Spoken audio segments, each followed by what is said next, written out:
बिस्मिल्लाहिर्रहमानिर्रहीम, अस्सलाम वालेकुम। मैं हूं शकील मलिक। आज 3 मामलात पे बात करनी है। एक तो बड़ा मामला है कि जो खैबर पख्तूनख्वा और पंजाब में इंतखाबात का केस था, उस पर सुप्रीम कोर्ट का हुक्म फ़ैसला जारी कर दिया गया है। 90 रोज़ में इंतखाबात कराने का कहा गया है। और मामला किस तरफ जा रहा है, क्या वाकई ही सुप्रीम कोर्ट ने जो इलेक्शन कराने का हुक्म दिया है इसके मुताबिक इंतखाबात होंगे या मामला दोबारा अदालत में जा रहा है। इसके साथ साथ जनाब इमरान खान साहब ज़बानी गाला के बिल्कुल पास हो गए, ना हाथ ला के आ गए, तो वो जनाब बिल्कुल पास जाके वापस ज़मान पार्क आ गए हैं। ये मामला क्या है, क्यों कर वो बनी गाला नहीं जा रहे, किसने रोक रखा है उनको वहाँ जाने से। और आखिर में जनाब बात करनी है, हमने हातम तय की कब्र पे लात मारी गई है, यानी कि जनाब हुकूमत ने पूरे 5 रुपये पेट्रोल की कीमत कम कर दी है। देखो किड्डा रिलीफ दी तैस हुकूमत ने, मतलब बेशरम हुकूमत है ये जी। सबसे पहले बात करेंगे सुप्रीम कोर्ट की। और सुप्रीम कोर्ट ने आज जो हुक्म दिया है उसमें यह कहा गया है कि 90 रोज़ में इंतखाबात, यानी कि खैबर पख्तूनख्वा और पंजाब में जो असम्बलियाँ तहलील की गई थी इस मामले पर, लेकिन ये फैसला जो है वो 3 और 2 जजिस के हिसाब से, यानी कि 5 रुकनी ये लास्ट में बेंच था, पहले 9 रुकनी बेंच था, जिसमें आपके इल्म में है कि इस बेंच में पहले दिन से इख्तलाफ देखने में आया कि जस्टिस जमाल मंदूखेल उन्होंने एतराज़ कर दिया था बेंच के रुकन जो हैं जस्टिस मुज़ाहिर अकबर नकवी पर, कि इनकी एक ऑडियो आ चुकी है, इनकी ये बेंच का हिस्सा। इसी तरह ये भी बात सामने आई। वहीं पे जस्टिस अतर मिनल्ला की जानब से भी कहा गया था कि जब 2 जजिस जो हैं वो अपना माइंड दे चुके, उन्होंने गुलाम वो जो CCPO लाहौर वाला केस था उसमें वो एक फ़ैसला दे चुके हैं, अपनी राय का इजहार कर चुके हैं, और फिर उनके नोट पे चीफ जस्टिस ने ये आज खुद नोटिस लिया है, तो उन जजिस साहिबान को इस बेंच में शामिल नहीं किया जाना चाहिए था।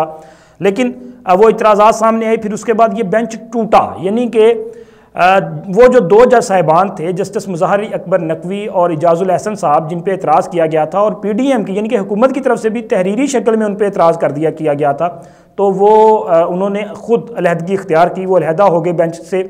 और इसके साथ साथ 2 जज साहब जो हैं वो जस्टिस अतर मिनल्ला साहब और जस्टिस यहिया अफरीदी साहब जो हैं, इन्होंने एक अलग अलग यानी कि 2 इख्तलाफी नोट दिए थे और ये भी बेंच से अलहदा हो गए थे। जिसके बाद 4 जज जो हैं वो अलहदा होने के बाद बेंच जो है ये 9 रुकनी बेंच 5 जजिस पर मुश्तमिल हुआ, और इसने इस केस की मज़ीद समाअत आगे की। और आज इस पर जो फैसला जारी किया गया है वो 3 और 2 की रेशो से जारी किया गया है, यानी कि 2 जज साहिबान जो हैं उन्होंने भी इख्तलाफी नोट दिया है। ये इख्तलाफी नोट का मामला बाद में डिस्कस करूंगा, लेकिन पहले तो आपको थोड़ा सा मुख्तसर ये बता दूं कि जी सुप्रीम कोर्ट ने ये कहा है कि 90 रोज़ में इंतखाबात होगा। अगर गवर्नर ने दस्तखत नहीं किए समरी पे और वो अगर तारीख नहीं दे रहा तो फिर सदर ममलिकत जो है वो तारीख देंगे। और सदर साहब से कहा है कि जी आप इलेक्शन कमीशन से मशावरत करके जो पंजाब है इसमें यहाँ पे इलेक्शन कराने की तारीख का ऐलान कर दें, यानी कि तारीख दें आप। और गवर्नर KPK जो है उनको कहा गया कि जी आपकी तरफ से जो तारीख नहीं दी जा रही या इनसे वायलेट आप कर रहे हैं, तो लिहाजा आप भी तारीख का ऐलान करें।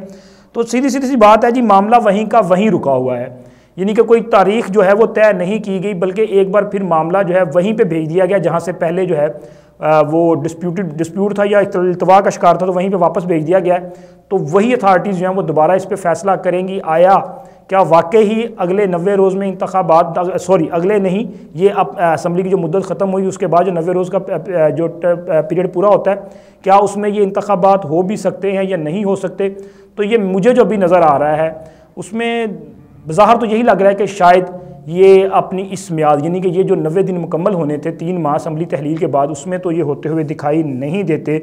लेकिन इसके बाद एक और मामला भी पैदा हो चुका है और इस पर लब कुशाई की है जो वज़ीर कानून है आज़म नज़ीर तारड़ साहब। उन्होंने बतौर वज़ीर नहीं, उन्होंने कहा जी मैं बतौर वकील इस पर अपनी एक राय दे रहा हूँ कि ये जो केस था ना, यानी कि आज खुद नोटिस जो है, उनका ये कहना है कि आज खुद नोटिस 4-3 के साथ मुस्तरद हो चुका है। यानी कि वो कह रहे हैं कि 2 जजिस जिन्होंने ये हतमी फ़ैसले में इख्तलाफी नोट दिया, उन्होंने कहा जी ये जो है वो आज खुद नोटिस नहीं लिया जा सकता था, ये केस बनता ही नहीं है, सुनना ही नहीं जाना चाहिए था। तो वो कहते हैं कि इससे पहले जस्टिस अतर मिनल्ला और यहिया अफरीदी भी यही बात कह चुके हैं अपने इख्तलाफी नोट में, चूँकि वो इस बेंच का हिस्सा थे और उनके इख्तलाफी नोट इसी केस से रिलेट करते हैं, इसी केस में आए हैं, तो वो भी इसी फैसले का हिस्सा होंगे, इसका जो मजमूई फ़ैसला है उसका हिस्सा है। तो इस तरह से ये जो रेशो बनती है जजिस की, ये 4 और 3 की बनती है। तो इस तरह से वो बतौर वकील ये दावा करते हैं, कहते हैं कि ये होगा। और अब बुनियाद अगर टेक्निकल तौर पे देखा जाए कि इसको अगर शामिल किया जाता है या नहीं किया जाता, तो ये मामला, मुझे तो ये लग रहा है कि शायद दोबारा ये मामला जो है वो सुप्रीम कोर्ट में जाएगा और चूँकि ये 5 और 7 मेंबर बनते हैं तो अब इससे बड़ा बेंच जो है बनाना पड़ेगा।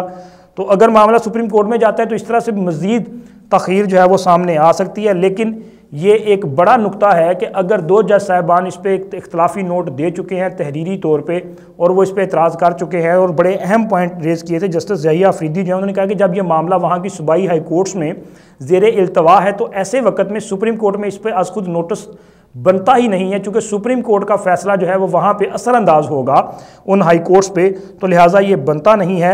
और इसके साथ साथ उनका ये भी कहना था कि ये अदालती इख्तियार को तजावज़ करने वाला मामला भी उनकी नज़र में है, यानी कि सीधा सीधा उन्होंने भी वही पॉइंट लिया जो 2 जज साहिबान जिन्होंने हतमी फ़ैसले में ये इजहार किया है, जमाल मंदूखेल और सैयद मंसूर अली शाह साहब। तो इसके साथ साथ अतर मिनल्ला साहब जो हैं उन्होंने भी यही पॉइंट रेज़ किया था, लेकिन इसके साथ साथ उन्होंने एक बड़ा सवाल भी उठाया था, यानी कि असम्बलियों की तहलील, असम्बली की तहलील पर बड़ा सवाल था। उन्होंने कहा कि ये भी जो है, एक तो ये है कि सुप्रीम कोर्ट में ये मामला आना जो है वो कबल अज़ वक्त है। वो कह रहे हैं कि अभी ये मामला यहाँ तक कोई वक्त ही नहीं कि यहाँ आए, क्योंकि वहाँ की कोर्ट्स, वहाँ की सूबाई कोर्ट्स में मामला ज़ेर इल्तवा है, तो वो फैसला करें उसके बाद ये फ़ौरन बनता है। इसके साथ साथ उन्होंने जो बड़ा सवाल उठाया था वो ये था कि असम्बलियाँ तोड़ने की जो हैसियत है इसका जायज़ा लिया जाना भी ज़रूरी है। क्या ये आइनी और कानूनी तौर पे और जमहूरी तकाज़ों को पूरा करते हुए तो तोड़ी गई है, या किसी फ़र्द वाहद की ख्वाहिश पर ये सारा काम जो है वो किया गया है। उनका ये कहना था कि इसके जो जवाज़ हैं, कानूनी जवाज़, उसको देखना बहुत ज़रूरी है। क्या जमहूरियत के तकाज़े पूरे हुए हैं या आइन के जो तकाज़े हैं वो पूरे हुए हैं। तो ये एक बड़ा उन्होंने सवाल उठाया था। और उन्होंने तो ये भी कहा था कि क्यों ना असम्बली बहाल कर दी जाए। तो ये एक बड़ा मामला है। अब ये लगता तो यही है कि ये एक बार फिर यही मैटर जो है वो दोबारा सुप्रीम कोर्ट में चला जाएगा, और सुप्रीम कोर्ट में जाता है कोई नजर षानी की अपील पे या इस पर सुप्रीम कोर्ट की दोबारा राय ली जाती है कि जनाब ये मामला तो डिस्प्यूट में चला गया, आप कह रहे हैं 3 और 2 से ये फैसला, लेकिन जो 2 जजों ने पहले इख्तलाफी नोट दिया उनकी हैसियत क्या है, तो फिर ये मामला जो है वापस वहाँ पर चला जाएगा, जिससे ये मामला मज़ीद इल्तवा का शिकार है। और मुझे लग रहा है कि तहरीक इंसाफ वाले मेरे दोस्त जो इस फैसले पे जो है वो कह रहे हैं कि जनाब ये उनके मौक़िफ़ की फ़तह है और उनको रिलीफ मिला है, वो जो चाहते थे वो हुआ है, वो कह रहे थे कि ये आइन और कानून ये कहता है, तो ये देखें सुप्रीम कोर्ट ने वो कह दिया। ऐसा ना हो कि वो मामला उल्ट पड़ जाए और मज़ीद तख़ीर में चला जाए, फिर वो कहेंगे जी हमारे साथ तो ये हाथ हो गया। और दूसरा जनाब इमरान खान का मामला है और हुकूमत ने वो जो हातम तक की कब्र पे लात मारी है पेट्रोल की कीमत, तो मेरा ख्याल है पहले जनाब पेट्रोल की कीमत पे बात कर लें। बिल्कुल आखिर में इमरान खान साहब है, चूँकि ये बड़ी खबर है कि खान साहब को किसने रोका है। तो जनाब इस हुकूमत ने कमाल कर दिया है ना। देखें वो कहते हैं ना रिलीफ देना है, तो रिलीफ देने की कोई कसर नहीं छोड़ते ये, लेकिन इन्होंने जो रिलीफ दिया ना वो मुझे तो लग रहा है कि जनाब बहुत बड़ा काम कर दिया। और उससे बड़ा काम मोहतरमा मरियम नवाज़ साहिबा ने किया है। वो मरियम नवाज़ साहिबा जो हैं वो कहती थी जब ये पेट्रोल की कीमतें बढ़ती हैं तो वो कहती कि मेरा इस हुकूमत से ताल्लुक़ नहीं है, और आज वो जनाब इसहाक डार साहब का शुक्रिया अदा कर रही हैं। मतलब तब क्या किया जाए। आप लोगों को समझ क्यों नहीं आती कि देखें आप लोगों को बेवकूफ़ बनाना छोड़ दें, ये अच्छी बात नहीं है, ये कोई तरीक़ाकार भी नहीं है।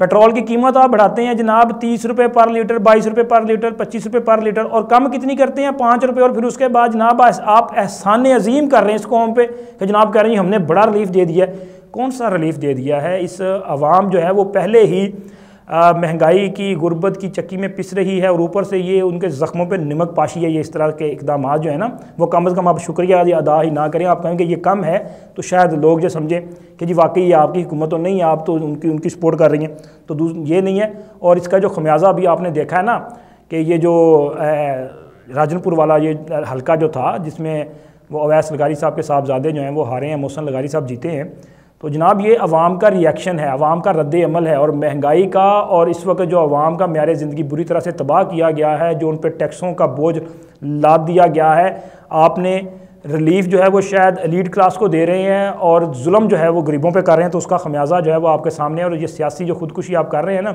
उसका फिर आपको भी हिसाब देना पड़ेगा। तो मैं चूँकि इस पर ज़रूर बात करना चाह रहा था कि ये जो मजाक कर रहे हैं ना ये कम से कम कौम के साथ मजाक ना किया जाए। और बिल्कुल आखिर में जनाब इमरान खान साहब बनी गाला यानी कि वो अपने महल के पास जाके वापस आ गए, और वो उनका ड्रीम होम है, उन्होंने बहुत वो कहते हैं ना बड़े चाव के साथ बनाया था, लेकिन वहाँ पे क्यों नहीं जा रहे।